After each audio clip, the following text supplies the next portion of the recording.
The wind cut through Jake Murphy's worn coat like a blade, each gust carrying ice crystals that stung his weathered face. He pulled his hat lower and urged his mare forward through the deepening snow, squinting against the white wall that had swallowed the Montana landscape whole. 3 days this blizzard had raged, and he was running low on everything: coffee, patience, and reasons to keep pushing through, whether that would kill a man if he wasn't careful.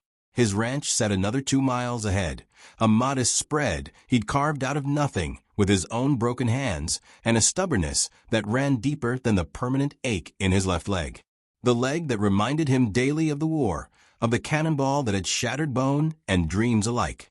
The leg that made him slower than he used to be, more careful, more aware of his limitations. But it hadn't killed him, though some days he wondered if that might have been a mercy. Through the howling wind, something caught his attention, a sound that didn't belong to the storm. Human voices, raised in distress. Jake reined in his horse and listened, his breath forming white clouds as he strained to hear over nature's fury. There it was again, coming from the direction of the old Whitman place, abandoned these past 5 years since the fever took the family. He turned his mare toward the sound, his heart already quickening with the knowledge that anyone caught out in this weather was in mortal danger. The snow was knee-deep on his horse, and getting deeper with each passing hour. Whatever shelter folks might have found, it wouldn't be enough to see them through the night. The voices grew clearer as he approached the dilapidated cabin, a woman's voice, tight with pain, and a child's frightened crying. Jake's blood went cold. A woman and child caught in this storm, in a building that was barely standing when the weather was fair. He spurred his horse forward, fighting through drifts that tried to swallow them whole. The cabin door hung askew on its hinges, snow already piling inside the threshold. Jake dismounted and pushed through, his eyes adjusting to the dim interior. What he saw there would stay with him until his dying day: a young woman, no more than 20 by his guess, crouched against the far wall with her arms wrapped around her swollen belly. Her face was pale as the snow outside, twisted with pain, and her dress was soaked through with melted snow and something else that made Jake's stomach clench with understanding. Beside her sat a little girl, maybe 4 years old, with the same dark hair and frightened eyes. The child was trying to comfort her mama with small hands and whispered words, but the tears on her cheeks told the real story. "Ma'am," Jake said, keeping his voice gentle as he approached. "I'm Jake Murphy. I've got a ranch nearby. You can't stay here." The woman looked up at him with eyes that held too much knowledge for someone so young. Pain flickered across her features, and she gripped her belly tighter. Can't move," she gasped. "Baby's coming. Coming now." Jake felt the world tilt beneath him. He'd delivered foals and calves, helped with difficult births when the veterinarian couldn't make it through bad weather. But a human baby, in the middle of a blizzard, with no proper supplies or warm shelter. This was beyond his experience, beyond what any reasonable man would attempt. But the woman cried out, her body contracting with the force of labor, and Jake knew there wasn't a choice to be made. There was only what needed doing, and a man did what needed doing, or he wasn't much of a man at all. "Little miss," he said to the child, who had pressed herself against her mother's side. "What's your name, sweetheart?" "Lucy," the girl whispered. "Is Mama gonna die?" The simple question hit Jake like a physical blow. He knelt down to Lucy's level, meeting her frightened gaze with steady eyes. "Not if I can help it, darling. But I need you to be brave for me. Can you do that? I need you to help me help your mama." Lucy nodded, her small chin trembling but determined. Jake turned to the woman, who was breathing hard between contractions. "What's your name, ma'am?" "Sarah," she managed. "Sarah Whitlock. This is my daughter Lucy, and—" Another contraction seized her, cutting off her words. Jake looked around the cabin with a sinking heart. The roof leaked in 3 places, snow was blowing through gaps in the walls, and the old fireplace looked like it hadn't been used in years. The floor was dirt, covered with debris and animal droppings. This was no place for a woman to give birth, no place for a child to be born into the world. But sometimes the world didn't give you choices. Sometimes it just gave you what needed doing. "Sarah, I need to get you out of here," Jake said, his mind racing. "My ranch isn't far. It's warm, clean, safe. Can you manage to? No. Sarah's voice was sharp with panic and pain. Baby's coming now. Can't wait. Can't move. Jake saw the truth of it in her face, in the way she gripped the rough wall behind her. This baby was coming whether they were ready or not, whether they had proper shelter or not. He'd have to make do with what he had and pray it would be enough. All right, he said, his voice calm despite the chaos in his head. All right. Lucy, darling, I need you to watch the door for me. Can you do that? Tell me if you see the snow getting worse or if you hear any strange sounds. The little girl nodded solemnly and positioned herself by the broken door. Jake shrugged out of his heavy coat and laid it on the ground beside Sarah. It wasn't much, but it was cleaner than the dirt floor and would provide some insulation from the cold seeping up through the earth. Sarah, I'm going to help you onto this coat. On the count of 3. All right. She nodded, her teeth chattering from cold and fear. Together, they managed to get her positioned on the coat. Jake pulled off his flannel shirt, leaving him in just his wool undershirt in the freezing cabin. He folded the flannel carefully. It would need to be clean for the baby when it came. Have you done this before? Sarah asked between contractions, her eyes searching his face for reassurance. Jake met her gaze honestly. Not with people, he admitted. But I've helped bring plenty of life into the world. The basics are the same. Your body knows what to do, Sarah.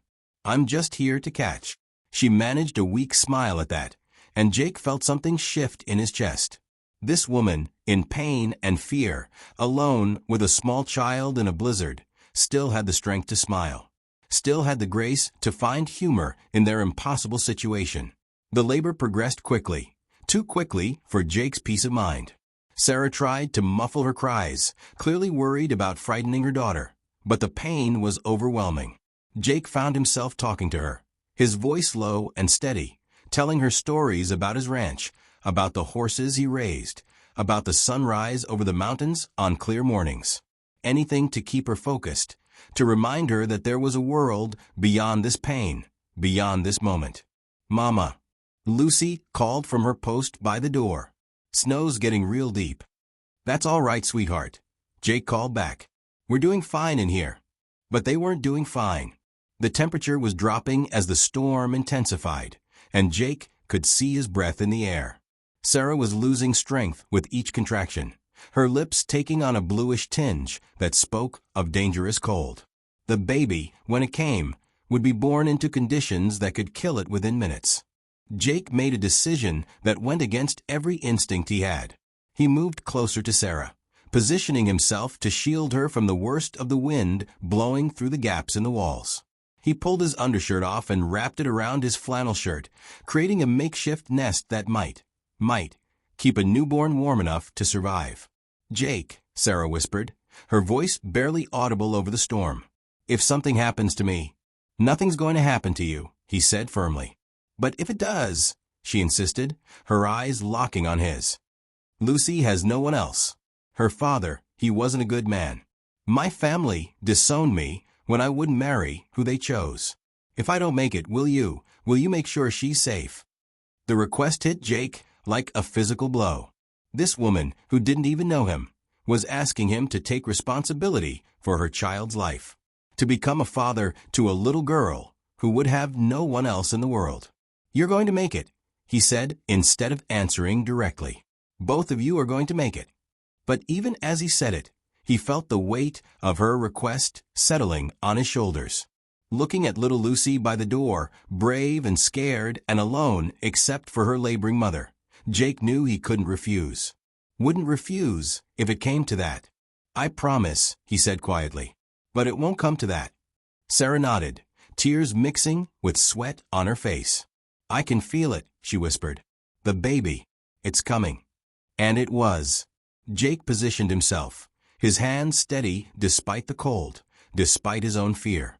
He'd prayed more in the last hour than he had in years, asking for strength, for wisdom, for the kind of miracle that would see all three of them through this night alive. The baby came into the world with a rush, tiny and perfect and terrifyingly still. For a moment that lasted forever, Jake stared at the small form in his hands, willing it to move, to breathe, to cry. He cleaned the baby's mouth and nose with the edge of his clean flannel, his heart hammering against his ribs. "Is it?" Sarah's voice was barely a whisper. Jake rubbed the baby's back, gentle but firm, and was rewarded with a weak but unmistakably healthy cry. "It's a boy," he said, his voice rough with emotion. "A beautiful, perfect boy." He wrapped the baby quickly in the warm nest he'd prepared, tucking the tiny form against his bare chest before pulling his coat around both of them. Skin to skin, the way he'd seen mother animals warm their newborns. The baby settled against him, his cries quieting to soft, mewing sounds. "Lucy," Jake called, "come meet your brother." The little girl abandoned her post and rushed to his side, her eyes wide with wonder as she looked at the tiny face peeking out from Jake's coat. "He's so little," she breathed. "He is that," Jake agreed. "But he's strong. Look at him, fighting already." Sarah struggled to sit up, her face pale but radiant with joy and relief.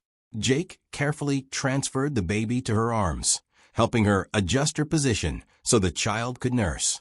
The sight of mother and child together, safe and whole after everything they'd endured, made something tight in Jake's chest finally ease. But they weren't out of danger yet. The storm still raged outside, and the cabin was getting colder by the minute. Sarah needed warmth, rest, proper care. The baby needed a safe, warm place to grow strong. And Lucy needed the security of knowing her family would be protected. "Sarah," Jake said gently, "I know you're tired, but we can't stay here. The storm's getting worse, and this place won't keep you warm enough. My ranch is close. I can get you there, get you all warm and safe." She looked up at him, this stranger who had delivered her son and promised to protect her daughter. "I don't know how to thank you," she said. "Don't need thanks," Jake replied. "Just need you to trust me a little longer." And somehow, looking into his weathered face, seeing the gentleness in his hands as he helped her stand, Sarah knew she could trust him. This broken cowboy who had appeared out of the storm like an answered prayer, who had knelt in the dirt and brought her son safely into the world, who had looked at her daughter with protective eyes. This man would keep them safe. The journey to Jake's ranch was a nightmare of wind and snow, but Jake wrapped them all in blankets and buffalo hide, creating a cocoon of warmth in his sturdy wagon. He led his horse slowly through the drifts, talking to the animals in low, steady tones that somehow made even the storm seem less threatening. When they finally reached the ranch house, Jake carried Sarah inside, while Lucy ran ahead to hold the door. The cabin was modest but clean, with a stone fireplace that threw welcoming light across handmade furniture and practical comforts. Jake had built it himself after the war, room by room, board by board, creating a sanctuary from a world that had shown him too much of its cruelty. He settled Sarah in his own bed, piling quilts and blankets around her and the baby. Lucy climbed up beside them, her small body finally relaxing as warmth seeped back into her bones. Jake built up the fire, put coffee on to boil, and rummaged through his supplies for anything that might help a new mother regain her strength. As he moved around the cabin, making preparations for their extended stay, Jake found himself stealing glances at the small family he'd rescued. Sarah, exhausted but peaceful, nursing her son by the firelight. Lucy, curled against her mother's side, finally allowing sleep to claim her. The baby, tiny and perfect, already seeming to thrive in the warmth and safety of a ranch house. 3 people who had stumbled into his life in the space of a few hours, bringing with them a chaos and purpose he hadn't known he was missing. Jake Murphy, who had lived alone for 5 years, who had convinced himself that solitude was safer than connection, suddenly found his cabin full of voices and needs and the particular kind of hope that came with new life. Outside, the storm continued to rage, but inside the ranch house, by the warm glow of a fire, something new was beginning, something fragile and precious and worth protecting. Jake didn't know what the morning would bring, didn't know how long Sarah and her children would stay or what they would need from him. But as he settled into the chair beside the bed, keeping watch over the sleeping family, Jake Murphy found himself praying again, not for survival this time, but for wisdom. for the strength to be the kind of man these vulnerable souls deserved, for the chance to prove that his broken body still housed a heart capable of love and protection. The blizzard had brought him more than refugees. It had brought him a purpose he hadn't known he was searching for, and a family he hadn't known he needed. Tomorrow would bring its own challenges, its own decisions. But tonight, in the warmth of his cabin, with new life sleeping peacefully under his roof, Jake Murphy allowed himself to hope that maybe, just maybe, his story wasn't over yet. The fire crackled softly in the hearth, casting dancing shadows on the walls as snow continued to pile against the windows. In the quiet hours before dawn, as Jake kept his vigil over the sleeping mother and children, the first fragile threads of an unexpected family began to weave themselves together, binding them with ties stronger than blood, deeper than circumstance, and more enduring than any storm the frontier could conjure. Spring came to the Murphy ranch like a benediction, melting the last of the snow that had held them captive for 3 weeks after the great blizzard. Sarah had named the baby Thomas after her grandfather, and the child had thrived in the warmth and safety of Jake's cabin. Now, as green shoots pushed through the thawed earth and the creek ran high with snowmelt, Sarah found herself standing at the kitchen window each morning, watching Jake work with his horses in the corral, little Thomas sleeping peacefully in her arms. Lucy had adapted to ranch life with the resilience of childhood, following Jake around like a devoted shadow, asking endless questions about everything from why horses needed shoes to how many stars filled the Montana sky. Jake answered each query with infinite patience, his weathered face softening whenever the little girl tugged at his sleeve for attention. "Mama," Lucy said one morning as they prepared breakfast together, "is Jake gonna be my papa now?" Sarah's hands stilled on the biscuit dough she'd been kneading. It was a question she'd been avoiding, even in her own thoughts. Jake had never spoken of the future beyond ensuring they were comfortable and safe. He'd given them his bedroom and taken to sleeping in the small storage room he'd hastily converted, never once suggesting any arrangement beyond temporary shelter. "Jake's a good man who helped us when we needed it most," Sarah said carefully. "But that doesn't make him your papa, sweetheart." "But I want him to be," Lucy said with the straightforward honesty of a child. "He teaches me things, and he makes you smile, and he don't get angry like—" She trailed off, but Sarah knew she was thinking of her father, the man whose gambling and drinking had driven them from their home in Kansas. Sarah pulled Lucy into her arms, pressing a kiss to the top of her dark head. "Some things aren't for us to decide, little one. Sometimes we have to wait and see what the Lord has planned." But even as she spoke the words, Sarah found herself hoping that perhaps, just perhaps, the Lord's plan might include a future with the quiet, gentle man who had risked his life to save them, who treated Lucy with the tenderness of a devoted father, and who looked at Sarah with eyes that held promises he'd never spoken aloud. The morning brought visitors, the first they'd had since the storm. Sarah watched from the window as a buckboard approached, driven by a woman in her 50s with steel-gray hair and determined posture. Behind her sat a younger woman and 2 men Sarah didn't recognize. Jake emerged from the barn, wiping his hands on a rag, his expression cautious but welcoming. Sarah could hear voices through the thin walls, though she couldn't make out words. Something in Jake's stance, the way his shoulders tensed, told her this wasn't entirely a social call. The front door opened, and Jake stepped inside, his hat in his hands. "Sarah, there's some folks here who'd like to meet you. Mrs. Eleanor Hart from town, and her daughter Margaret. They've brought Reverend Collins and Mr. Jameson from the territorial office." Sarah's blood went cold. Officials. In her experience, when officials came calling on women in her situation, it rarely ended well. She clutched Thomas closer, her mind racing through possibilities, none of them good. "What do they want?" she asked, trying to keep the fear from her voice. "Just to talk," Jake said, but his eyes held the same wariness she felt. "To make sure you and the children are all right." Sarah straightened her shoulders and smoothed her skirts. She'd faced worse than small-town busybodies and territorial clerks. She'd survived an abusive husband, crossed 3 states with a 4-year-old and a pregnancy, and given birth in a snowstorm. She could handle whatever these people had come to say. The visitors were arranged in Jake's small sitting room like a tribunal. Mrs. Hart, clearly the leader, looked Sarah up and down with sharp eyes that missed nothing. The Reverend, a thin man with kind but worried features, kept glancing between Sarah and Jake with obvious concern. The territorial official, Mr. Jameson, held a leather portfolio that made Sarah's stomach clench with dread. Mrs. Whitlock, Mrs. Hart began, without preamble. "We've come to discuss your situation." "My situation?" Sarah kept her voice level, though her heart was hammering. "You're an unmarried woman, living with a man who isn't your husband, with 2 small children," the woman continued. "This is hardly appropriate by any Christian standard." "Mrs. Murphy saved our lives," Sarah said firmly. "He delivered my son when we were caught in the storm.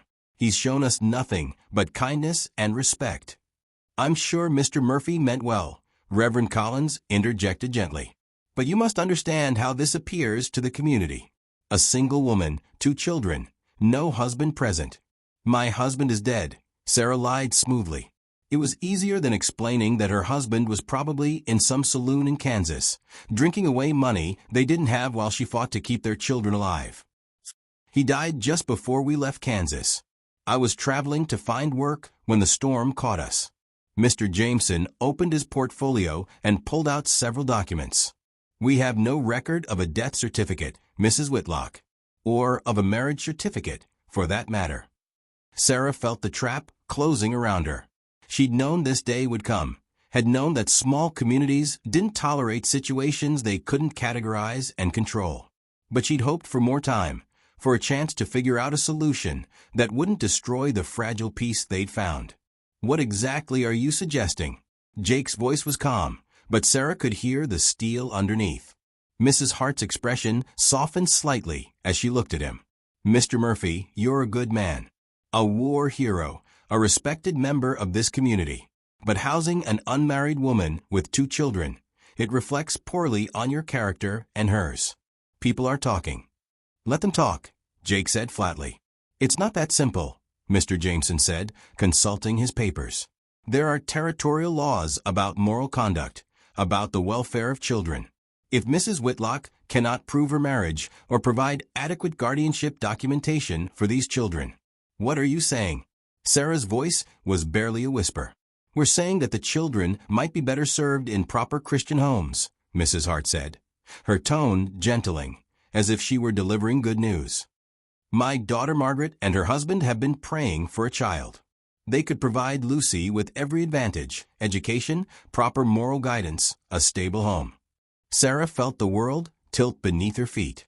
They were talking about taking her children, about separating her family, destroying everything she'd fought so hard to protect.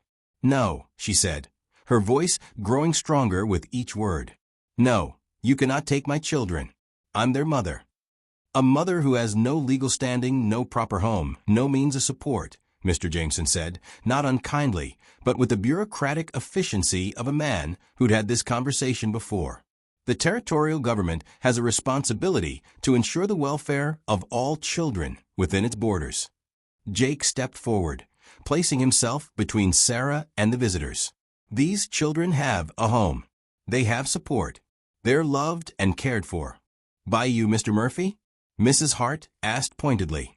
"Are you prepared to take legal responsibility for children who aren't your own? Are you prepared to provide them with the stability of marriage and legitimate family structure?" The question hung in the air like smoke from a gun barrel. Sarah stared at Jake's broad back, knowing that he was being forced into a corner just as she was.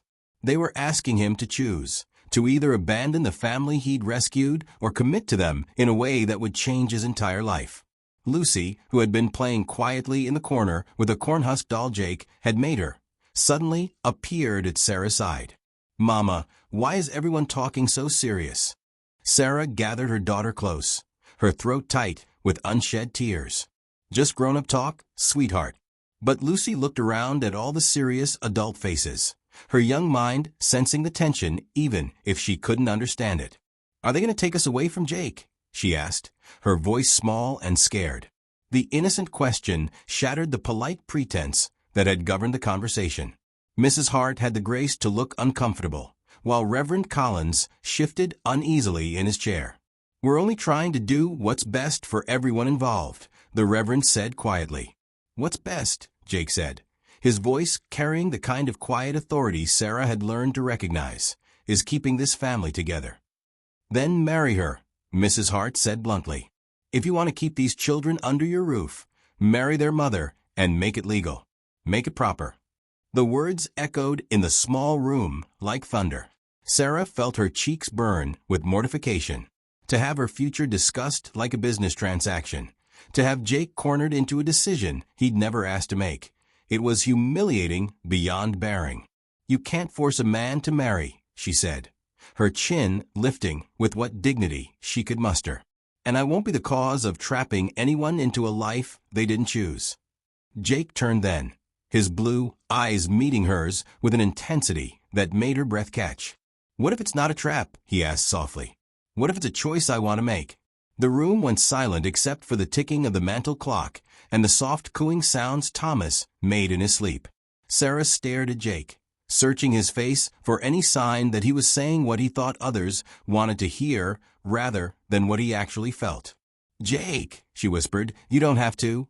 "I know I don't have to," he said, stepping closer. "But maybe I want to. Maybe these past weeks have shown me something I didn't know I was missing.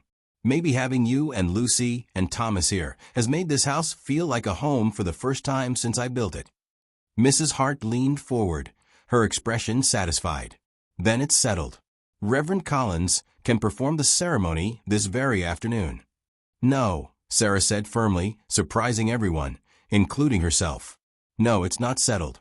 If Jake Murphy wants to marry me, he can ask me properly, when we're not being threatened by territorial officials and town gossips. When it's his choice to make freely, not something forced on him by circumstances." Jake's eyes warmed with what might have been admiration. "Fair enough," he said. "But the question stands, Sarah. Will you consider it? Will you think about making this arrangement permanent?" Before Sarah could answer, the sound of horses approaching at speed drew everyone's attention to the windows. A rider was coming hard, his horse lathered and blowing, dust rising behind them like a signal fire. Jake moved to the window, his hand instinctively dropping to the gun belt he wore even in his own home. "That's young Billy Hart," Mrs. Hart said, recognizing her nephew. "What in heaven's name?" The boy burst through the door without knocking, his eyes wild with excitement and fear. "Aunt Eleanor, Mr. Murphy, there's trouble in town. Big trouble. Mr. Cassidy's back, and he's got papers. Legal papers. Says he's got claims on property all up and down this valley." Sarah felt the blood drain from her face. Cassidy, she knew that name. Knew it from wanted posters in Kansas, from whispered warnings in the kind of establishments where desperate women sought work. Jeremiah Cassidy, a man who made his living buying up debt and foreclosing on properties, often through means that skirted the edges of legality. "What kind of claims?" Mr. Jameson asked sharply, his official interest overriding the domestic drama that had brought him here. "Says he bought up a bunch of old mining claims and Spanish land grants," Billy gasped, still catching his breath. "Says half the ranches in this valley are sitting on land that don't rightfully belong to them. He's got sheriff's deputies with him, and they're serving papers on everybody." Jake's face had gone hard as granite. "What kind of papers?" "Eviction notices. Says folks got 30 days to prove their ownership or get off the land. And that ain't the worst of it." Billy glanced nervously around the room. "He's asking particular questions about you, Mr. Murphy, and about the woman and children you took in. Says he's got special interest in your situation." The bottom dropped out of Sarah's world. Somehow, some way, her past had followed her here. Whether through her husband's debts or some other connection she couldn't fathom, the trouble she tried so hard to escape had found them in their mountain sanctuary. "How does he know about us?" she asked, though she dreaded the answer. Billy looked even more uncomfortable. "He's got a man with him. Says he's your husband, ma'am. Says you stole his children and ran off, and he's come to take you home." Sarah's legs gave out, and she sank into the nearest chair, Thomas clutching tightly in her arms. Her husband, alive and apparently in league with one of the most dangerous men in the territory. everything they'd built, every moment of peace and safety they'd found, was about to be destroyed. "That's not possible," she whispered. He couldn't. But even as she said it, she knew it was exactly the kind of thing Benjamin Whitlock would do. If he'd run up enough debt, if he'd been desperate enough, he'd sell out his own family to save his worthless hide. And Cassidy was exactly the kind of man who would use family connections to get what he wanted. Jake knelt beside her chair, his large hands gentle on her shoulders. "Sarah, look at me. Whatever's coming, we'll face it together. I won't let anyone take you or these children away. You can't fight the law," Mr. Jameson said quietly. "If this Cassidy has legitimate claims, if this man can prove he's Mrs. Whitlock's legal husband, then we'll fight in court," Jake said firmly. "We'll get lawyers. We'll prove Sarah's right to keep her children, to choose her own life." Mrs. Hart, for all her earlier officiousness, looked genuinely distressed. "Mr. Murphy, Jeremiah Cassidy doesn't fight fair. He's got judges in his pocket, sheriffs who owe him favors. If he wants this land, if he wants these people, he'll find a way to get them." "Not if they're legally under my protection," Jake said, his voice steady and sure. "Not if Sarah is my wife, and these children are legally my children." He turned to Sarah, his blue eyes blazing with determination and something deeper, something that looked remarkably like love. "Sarah Whitlock, I'm asking you now, properly and of my own free will. Will you marry me? Will you let me stand between you and whatever's coming? Will you let me be a father to Lucy and Thomas, a husband to you, for real and forever?" Sarah looked into his face, this man who had saved them from a storm, who had opened his home and his heart to strangers, who was now offering to bind his life to theirs in the face of unknown dangers. She thought of Lucy's question that morning, of the way Jake's face softened when he looked at the children, of the countless small kindnesses he'd shown them over the past months. "Yes," she whispered, and then stronger. "Yes, Jake Murphy. I'll marry you." Reverend Collins stood up, his expression resolute. "Then we'd better do it now, before this Cassidy fellow arrives. Mrs. Hart, Margaret, will you serve as witnesses?" The next hour passed in a blur of hastily spoken vows and legal documents signed with shaking hands.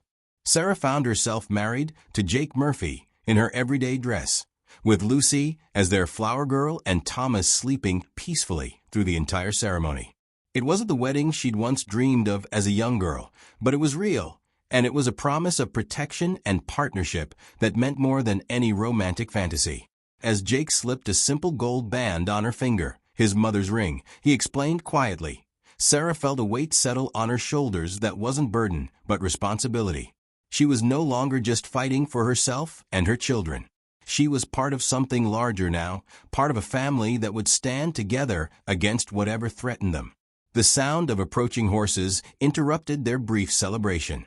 Through the window, they could see a group of riders approaching. Too many riders, moving with a purposeful organization of men who meant business. "That'll be Cassidy," Billy said, his young face pale with worry. Jake moved to the window, his new wife beside him, and watched as their past rode toward them across the spring grass.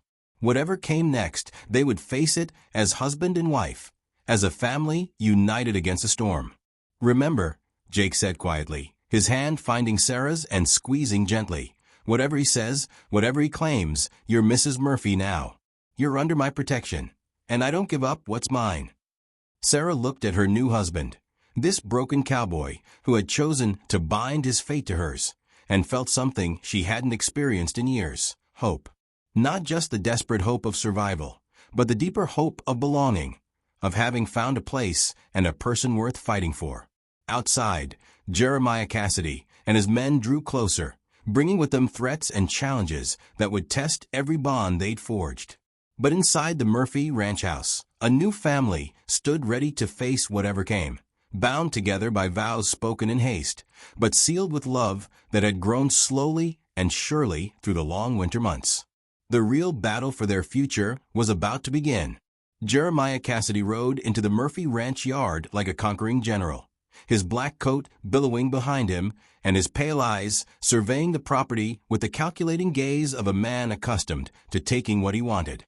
Behind him rode 6 men, two wearing deputy badges that gleamed dully in the afternoon sun, the others carrying the hard look of hired guns who'd learned their trade in darker places than honest law enforcement. Their horses were lathered from hard riding, and dust coated their clothes like a shroud of menace. At Cassidy's right hand rode a man Sarah recognized with a sinking heart, Benjamin Whitlock, her legal husband, looking older and meaner than when she'd last seen him 18 months ago. His weak chin was covered by a scraggly beard that failed to hide the dissolute cast of his features, and his clothes bore the wrinkled appearance of a man who'd been sleeping rough and drinking hard. The sight of him made her stomach clench with remembered fear and revulsion. Jake stepped out onto the porch, Sarah beside him with Thomas in her arms, and Lucy pressed close to her skirts. The marriage certificate, still damp with ink, crinkled in Sarah's apron pocket, their hastily forged shield against whatever storm these men had brought.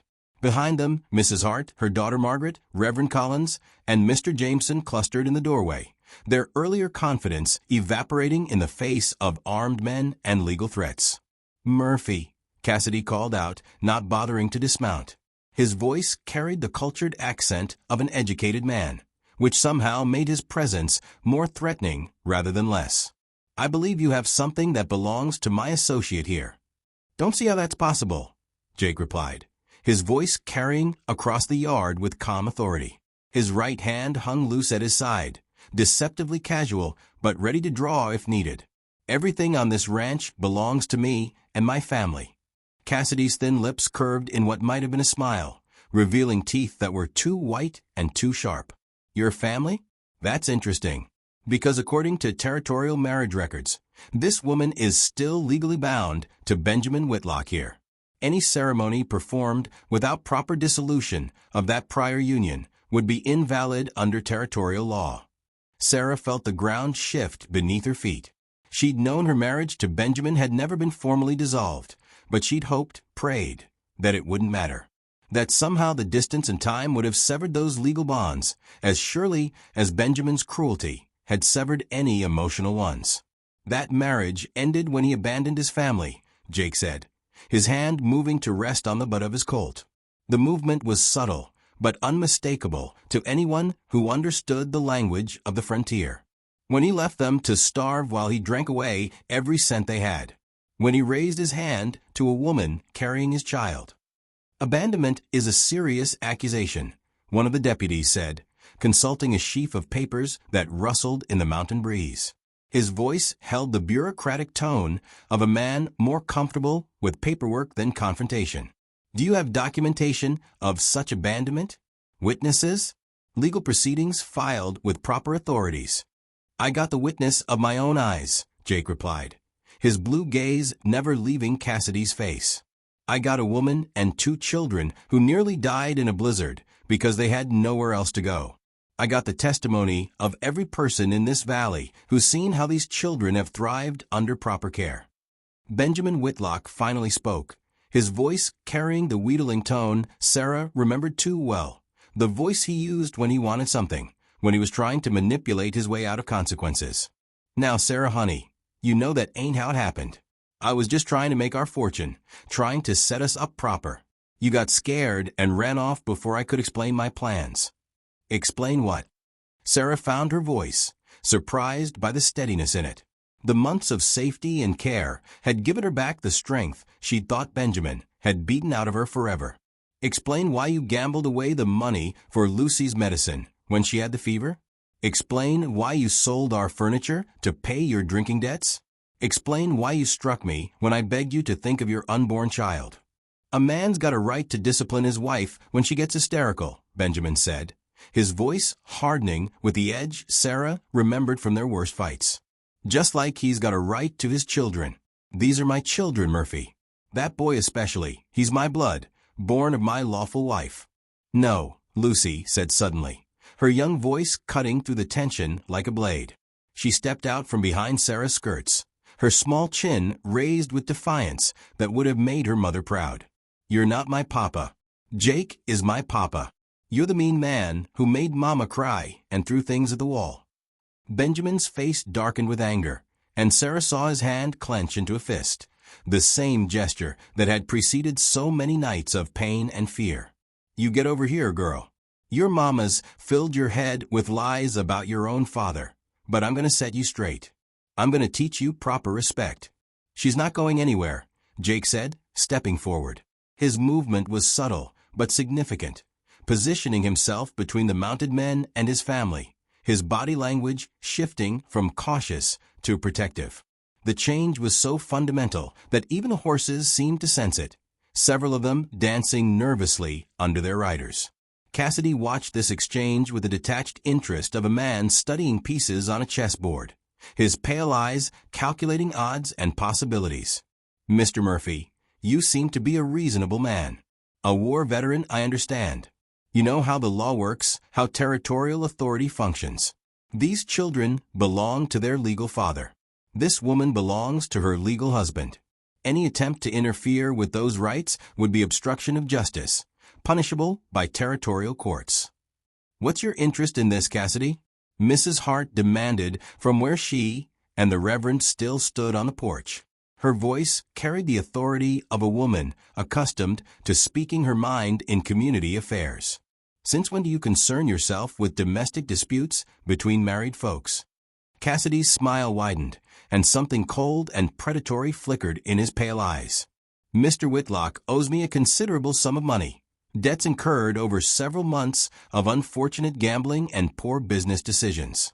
Since he lacks the cash to satisfy his obligations, we've arranged alternative compensation. His wife has certain skills that could prove valuable in my various enterprises, and children are always useful for ensuring cooperation from reluctant employees."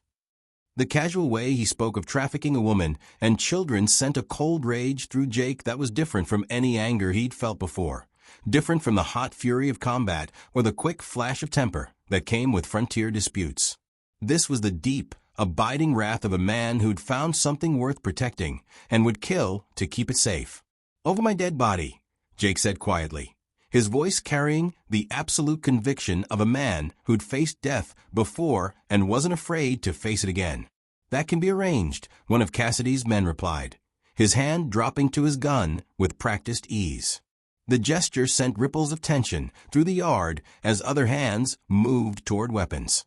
The yard erupted into tension, so thick it was almost visible, like heat waves rising from summer ground. Jake's neighbors, who had remained silent witnesses to the confrontation, began to shift and move with the unconscious coordination of people who'd faced threats together before.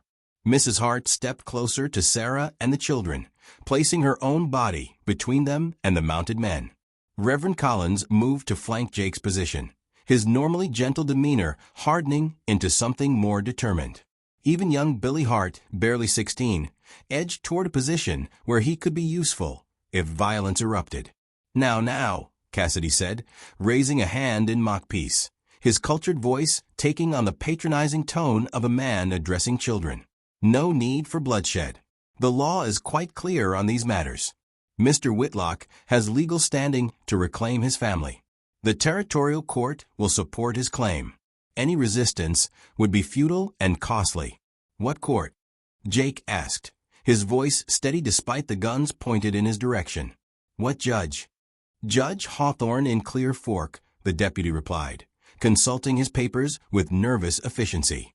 "He's expecting us tomorrow with the family intact. All proper and legal-like."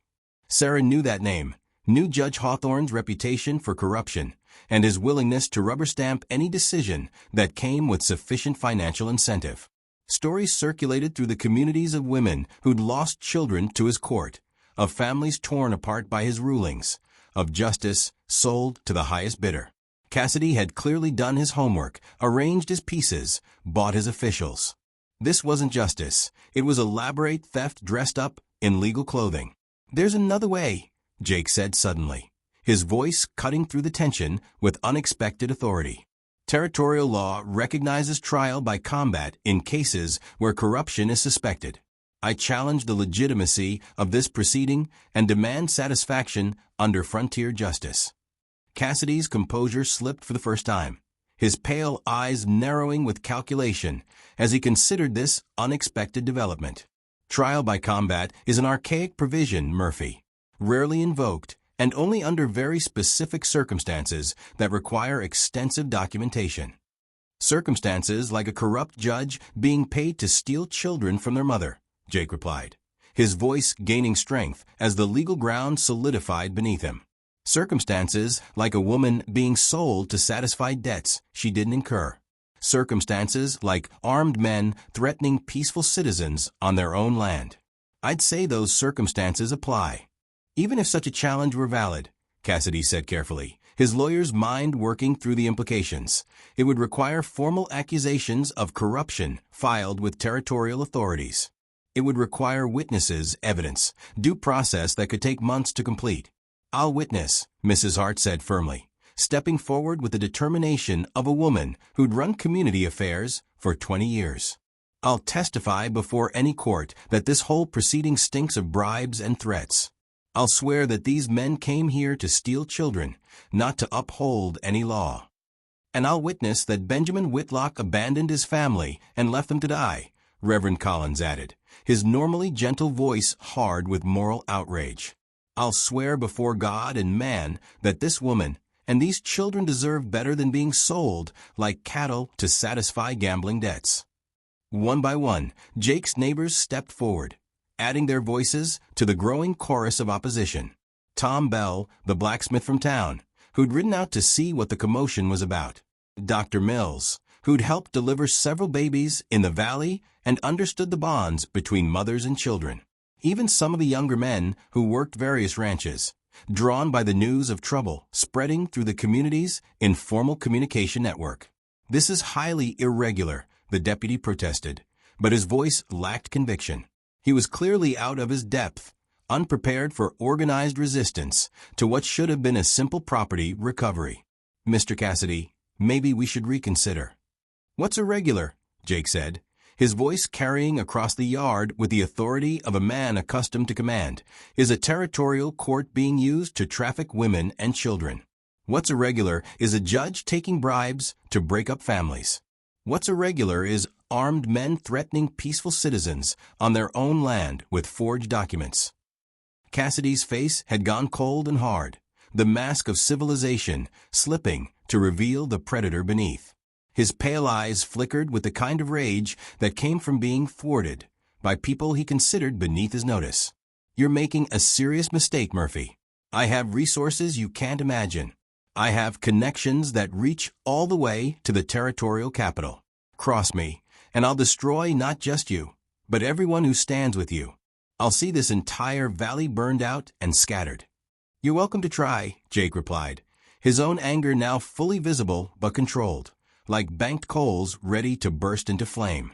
But you'll find that Montana folk don't scare easy. We've faced down blizzards and drought, wolves and bears, claim jumpers and cattle thieves. You think we're going to fold because some fancy-dressed criminal waves legal papers around. The confrontation might have escalated to violence then and there, but the sound of approaching horses drew everyone's attention to the western ridge. A large group of riders was approaching, not Cassidy's men, but local ranchers and townspeople, drawn by word of the trouble spreading through the community's communication network like wildfire. At their head rode Judge William Pierce, the territorial circuit judge who was due to arrive in Clear Fork next week. A man known throughout the territory for his integrity and his absolute intolerance for corruption, Pierce surveyed the scene with sharp eyes that missed nothing. His presence changed the entire dynamic of the confrontation, like a sudden shift in weather that made everyone recalculate their positions. Mr. Cassidy, Pierce said as he dismounted with the careful precision of a man past his prime but still formidable, I'm surprised to find you here, especially since you're supposed to be in territorial custody awaiting trial for fraudulent land claims in 3 counties. Cassidy's composure cracked completely, his pale face going even whiter as he recognized the one territorial official he couldn't buy or intimidate. Judge Pierce, I wasn't expecting you until next week. This is just a simple domestic matter. I moved my schedule up when I received word about irregular proceedings in my jurisdiction, Pierce replied calmly, his voice carrying the quiet authority of a man who'd spent decades dispensing justice on the frontier. Something about forged documents and corrupted legal processes. Mr. Jameson, I believe you have some explaining to do. The territorial official who'd been so confident earlier now looked like a man facing the gallows, his bureaucratic certainty evaporating in the face of legitimate authority. Sir, I was acting on orders from Judge Hawthorne. These documents seemed legitimate. I followed proper procedures. Judge Hawthorne has been suspended pending investigation for accepting bribes and manipulating court records, Pierce said curtly, his words falling like hammer blows. Any proceedings authorized by him in the past month are under review. That includes any marriage dissolution orders or custody transfers involving these parties. Benjamin Whitlock, seeing his advantage evaporating like morning mist, made a desperate play for sympathy. Judge, this is my wife, and these are my children. I got legal rights. I got papers that say. Pierce examined the documents with the careful attention of a man trained to spot forgeries, his experienced eyes catching details that others might miss. These dissolution papers are dated 3 days ago, Mr. Whitlock. Yet territorial records show no formal filing, no proper service of process, no opportunity for the respondent to contest the action. They're worthless, worse than worthless. They're evidence of attempted fraud. What does that mean? Sarah asked, hardly daring to hope that this nightmare might actually end in their favor. Pierce's stern expression softened slightly as he looked at the young mother holding her baby. It means your first marriage was never legally dissolved, Mrs. Whitlock. But it also means these men have no legal standing to take you anywhere. Mr. Whitlock, you'll need to file proper papers through legitimate channels if you wish to pursue custody or reconciliation. And that process could take months, Mrs. Hart added with satisfaction, her voice carrying the particular pleasure of a woman who'd seen justice prevail. During which time, Sarah and the children remain exactly where they are. Furthermore, Pierce continued, his judicial mind working through the implications, since Mrs. Whitlock was married this afternoon in a ceremony performed by Reverend Collins, witnessed by respectable members of the community, her current legal status is somewhat complicated. Until proper proceedings can determine the validity of competing claims, the children's welfare takes precedence. Cassidy had heard enough. His hand moved toward his gun, but before the weapon cleared leather, Jake's Colt was in his hand, steady and aimed at the land grabber's heart. The draw was so smooth and fast that several of the mounted men actually started in surprise. I wouldn't, Jake said quietly, his voice carrying the absolute conviction of a man prepared to kill if necessary. Not with children present. Not with decent folk watching. The yard had gone silent except for the whisper of wind through grass and the distant lowing of cattle. Cassidy's men faced a dozen armed locals, each side waiting for someone to make the first move that would turn negotiation into bloodshed. The tension stretched like a bowstring, ready to snap at the slightest provocation. Mr. Cassidy, Judge Pierce said into the silence, his voice carrying the full weight of territorial law, you're under arrest for attempted fraud, conspiracy to traffic human beings, and corruption of territorial legal processes. Gentlemen, please surrender your weapons. What followed was brief but decisive. Cassidy's hired guns, faced with overwhelming local opposition and a legitimate judge backed by territorial authority, chose discretion over violence. Within minutes, the entire group was disarmed and under guard, their threats reduced to impotent bluster and legal maneuvering. Benjamin Whitlock, realizing his meal ticket had evaporated and his criminal allies were finished, tried one last desperate appeal to sentiment and shared history. Sarah, honey, we can work this out between ourselves. I know I made mistakes, but I can change. I can be the husband you need, the father these children deserve. Come back with me, bring the children. We'll start over somewhere new. Sarah looked at the man who'd made her life a misery for 3 years, who'd gambled away their children's security for temporary pleasure, who'd raised his hand to her when she was carrying his child, who'd allied himself with criminals to reclaim property he'd never valued. Then she looked at Jake, steady and strong beside her, at Lucy clinging to his leg with complete trust, at baby Thomas sleeping peacefully in her arms despite all the chaos around them. No, she said simply, her voice carrying more strength and conviction than she'd felt in years. I'm exactly where I belong. These children are exactly where they belong. We're home, Benjamin.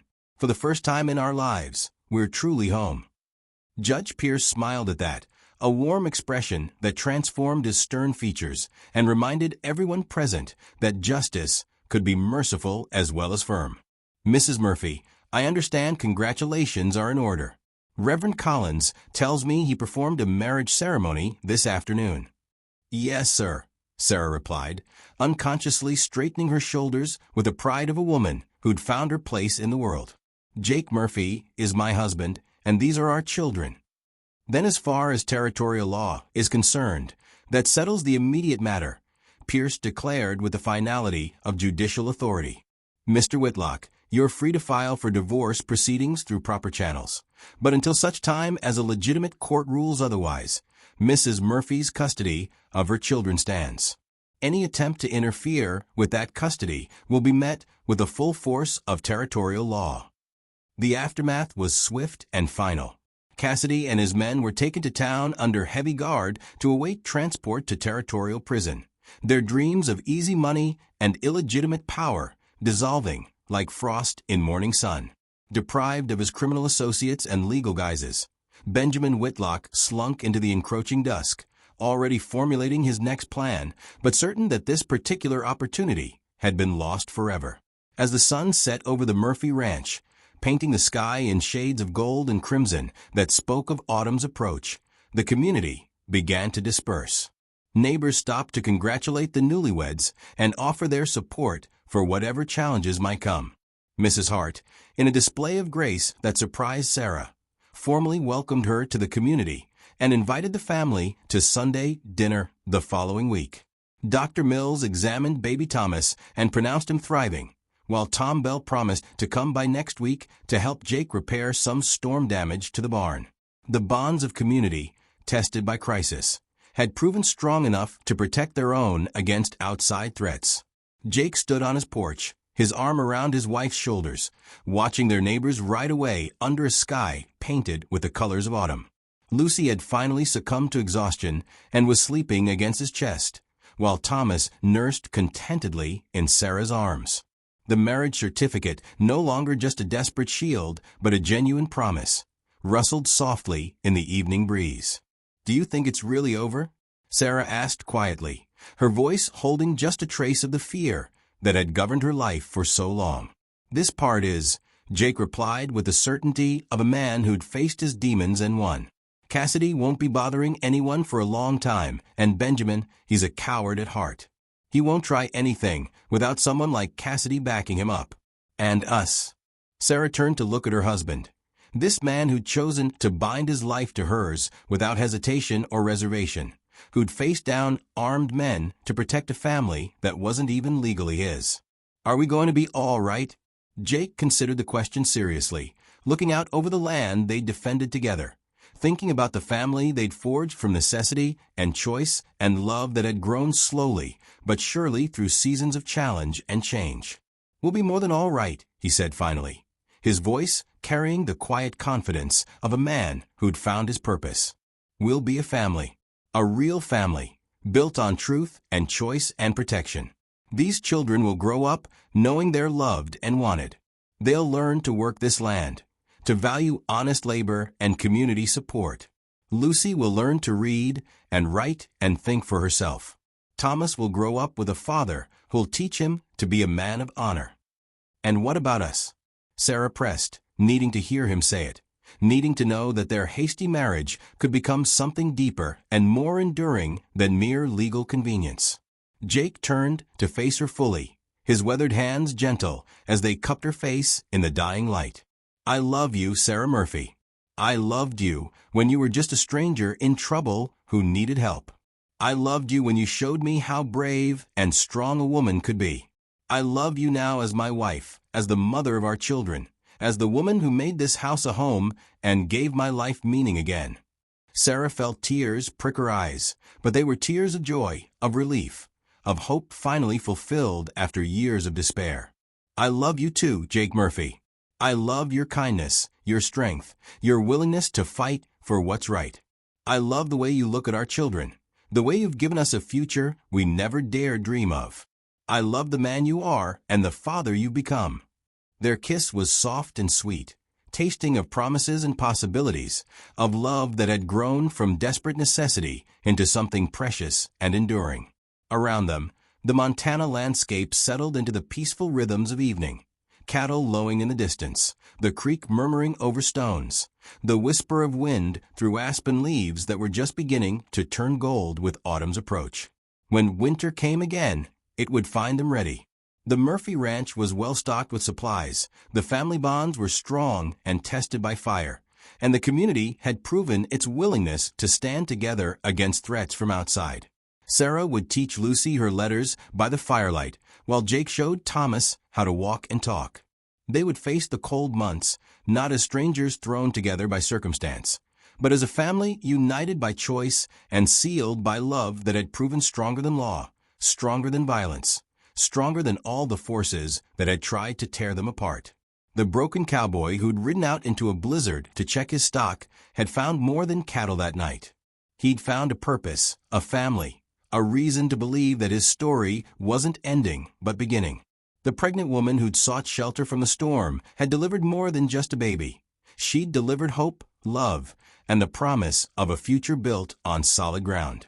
As the first stars appeared in the darkening sky, Jake Murphy carried his sleeping daughter inside, while his wife followed with their son. Tomorrow would bring new challenges, new joys, new opportunities to prove that love could flourish even in the harsh beauty of the frontier. But tonight, in the warmth of their home, surrounded by the peace they'd fought to protect, the Murphy family settled into the comfortable rhythms of belonging. The storm that had brought them together was long past, but the bonds it had forged would last for generations, growing stronger with each passing season, each shared challenge, each moment of ordinary happiness that made up the extraordinary gift of a life built together on the solid foundation of love, trust, and unshakable commitment to protecting what mattered most.